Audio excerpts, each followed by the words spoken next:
from work as it was, and if this was one of his philosophical rants, Yes? her voice was expectant, impatient, and sarcastic all at once. I know I'm late. There's gonna be a cold dinner waiting for me. Terry's voice was excited, unsettled. Through the phone, Lynn heard Terry rapidly shift into park and jangle his keys as he killed the ignition. It sounds like you've got stuff going on. I guess I'll wrap up your dinner. I just need to stop into the dojo for 1 second. Go ahead and eat without me. When she heard the bedroom door open over 2 hours later, Lynn kept her nose firmly planted in her book. That was some second. She said in the same tone of voice she'd used earlier. Your dinner is on the bottom fridge shelf, red Tupperware. There was no answer. No guilt-drenched apology either, which normally was a Terry tradition after a multi-hour dojo-related disappearance. A moment went by, then another. Something was different. Lynn looked up. Terry was standing over his dresser where he normally engaged in the pre-undressing ritual of emptying his pockets. But he was just standing there, utterly lost in thought, as if he had forgotten what it was he was supposed to do. Then she noticed something else. Terry's suit pants were dirty, and his normally meticulous Oxfords were scuffed. His father had given him those shoes. That he would be careless in them, with them, seemed inconceivable. What Lynn cared about, though, were her taut carpets. She had long since housebroken her husband to leave his shoes, even unscuffed ones, by the back door. She pushed aside the death threats taking shape in her mind and allowed her voice to turn compassionate. Honey, what happened? No sign of life. Honey? Huh? Oh, sorry, I was just thinking. The threats pushed their way back. No, really? I'd never have known. I thought that was a conversation. You want to tell me what happened and why I shouldn't kill you for tracking dirt across the carpet? Terry looked down. Oh, crap. After removing his shoes and swearing a solemn oath to steam clean, Terry washed up. As he put on his pajamas, he grew quiet again, and Lynn found the silence a distraction from her reading. She got into bed and reached neither for the book he was nearly finished reading, nor for her. Lynn watched as his eyes found something of interest very far away. That was it. She elbowed him hard. Ow, jeez, what's that for? If you don't tell me what happened, I'm gonna do it again. Look, this whole karate thing, which you'd be very good at, but it's been getting to me. I had to talk to Sensei about it. But when I got to the dojo, Sensei wasn't there. No one knew where he was. And as I was leaving, one of the instructors stuck her head out of the office and said, when no one knows where Sensei is, he's usually at the state park. It was on my way home, so it was an easy stop and see if his car was there. I found it at the Lenape Park trailhead. The Lenape Trail is the one that goes all the way up the mountain. Yeah, tell me about it. Wait, you're telling me you hiked that trail? In your office clothes? I figured, look, this guy's not a spring chicken. I jogged up the trail, figuring... It's a fictitious sense. I just want to make that clear.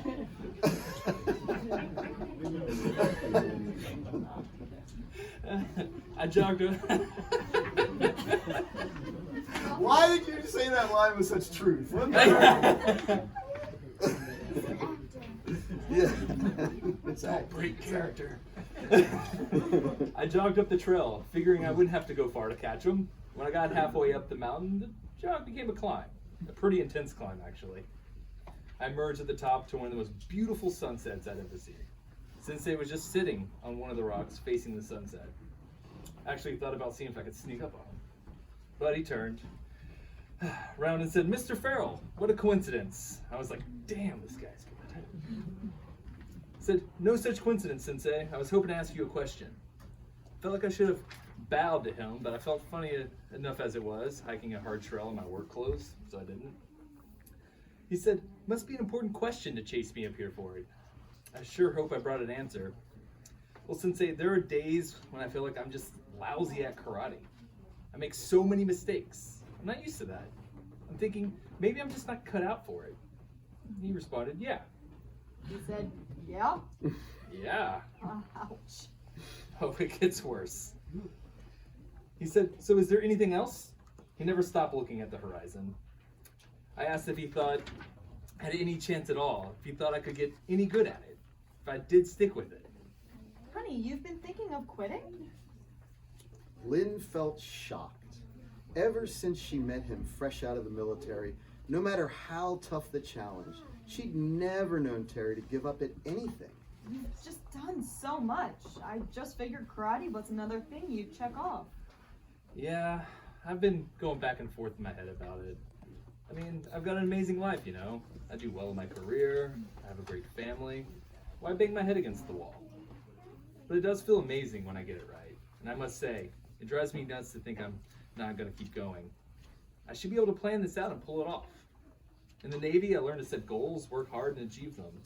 I learned that the clearer the picture, the more likely I'd achieve my goal. My black belt in karate should be like that, right? I just didn't realize even the beginning steps would be this hard. I needed some clarity on it. I figured, who better to ask than my teacher? So then he said, tell me what you really want to ask me. I said, I was wondering how long you thought it might take for me to get my black belt. Ah, he said, the very thing inquiring white belts want to know. So what did he say? He asked me if I had $10. What? That's what I said. But he said, $10. Go back to the dojo, tell them I said you could buy one, and right now. Freaked me out. I would think so. And then he said, there's a catch. I'd have to start taking black belt classes right away. You'd get killed! That's what I said. He agreed, of course. I told him I want to train for it. That I want to do what it took for everyone else to get their black belts. He said, I'm sure you do. I would have thought he was mocking me, but he was, like, really nice about it. It was weird. So I asked him, how long would it take me if I trained twice a week? He said, 5 years. That's it? Well, just a straight answer? Cool. So why didn't you just come home? You got your answer, free of philosophical mumbo jumbo. Oh, don't worry. That's coming. I asked him how long it would take if I trained 3 times every week. He said, 10 years. I said, no, Sensei, I mean, what if I trained 50% more? He said, yeah, I understood. 10 years. Okay, what if I trained every day? Let me guess. 15 years? You got it. Honestly, after that climb, I was feeling a little jerked around. I'll bet. Honey, have you thought about maybe going to other karate schools? Sure have, but I want a great teacher. And I'm telling you, this guy is one. He finally let me off the hook. He said, Mr. Farrell, he always called me that. On your hike up here to see me, did you fall off the trail? During the hundreds of steps wearing those slippery shoes, did you fall off even once? I hadn't, of course. I was pretty focused. He said, it's a tough trail. Did you consider turning back? After I'd hiked a while and didn't see you, sure, I said. He said, and for your persistence, you got this beautiful sunset. And this brain melt, I thought. He said, so you didn't fall. Where were your eyes looking as you hiked? At the trail, I said. I didn't want to walk off a cliff. I figured with how late I was already, and now at this cockamamie expedition, dying would really get me in trouble back home. He asked me if I believed I'd make it to the summit if I kept hiking. I told him, sure. If I kept going, I figured I'd make it there eventually. Then he smiled at me. This guy's really weird. No doubt. Then he said, of course, if you kept your eyes on top of the mountain, you could have better calculated the exact moment of your arrival. Mr. Farrell, have you memorized the promises we make at the end of each class? I'd said, no, Sensei. In fact, I can only repeat the English version of the Dojo-kun right now. He said, that's fine. You remember the second sentence we say? I did remember. Be faithful. Mr. Farrell, you knew if you did not abandon the trail and simply kept moving forward, you'd come to the top of the mountain. You could see the top, but you got there by focusing. You could not see the top, but you got there by focusing on the immediate. Your faith kept you aware of the goal, but you achieved it by living in the present moment, which is really the only moment you possess. Therefore, to some extent, you must abandon your goal in order to achieve it. I noticed him looking at my face. He must have looked confused. He looked compassionate. He said, do you remember the part of the trail where you can see the top of the mountain? Yeah, it's the section along the cliff. There's nowhere for trees to grow, so it's clear and you have a view of the top. It's a great view. You have to stop walking though.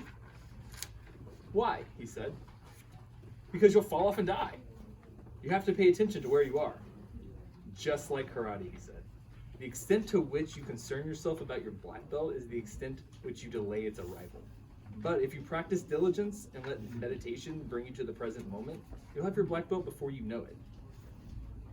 We sat quietly together for a while, then we walked down the mountain together. Again, mostly in silence. I needed to think, and it was as if Sensei perceived and respected that.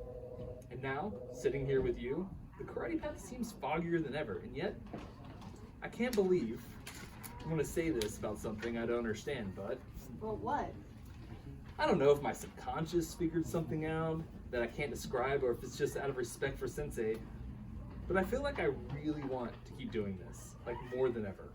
Like, I swear to God, I could go train right now. Wow. Well, so is that the end of the story? Almost. I asked him why it would take so much longer to get my black belt, 5 extra years for training 3 times a week and so forth. He said, you need time for your bruises to heal. End of scene.